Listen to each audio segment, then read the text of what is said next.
কম কেমন আছেন আপনারা? আশা করি সবাই ভালো আছেন। আজকে কাঁচা মাছের তরকারি রান্না করব। প্রথমে দিতেছি লবণ,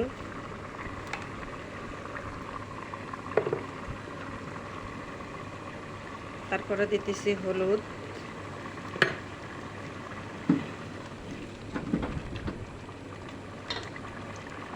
তারপর দিব কাঁচা মাছ,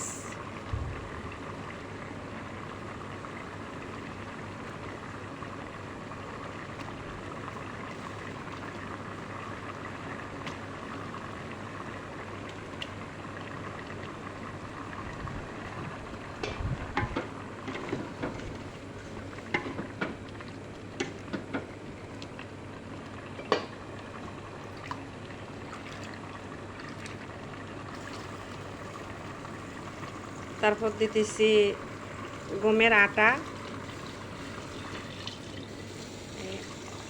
শেষ করলাম।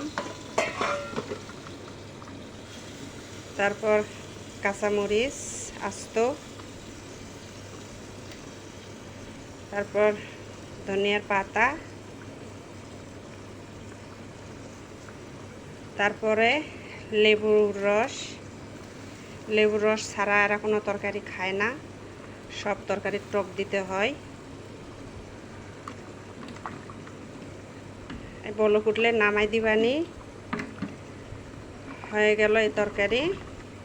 এই তরকারির নাম বাবলু। আমরা জানি মানুষের নাম বাবলু, আর এই জায়গায় এই তরকারির নাম বাবলু। আসসালামু আলাইকুম।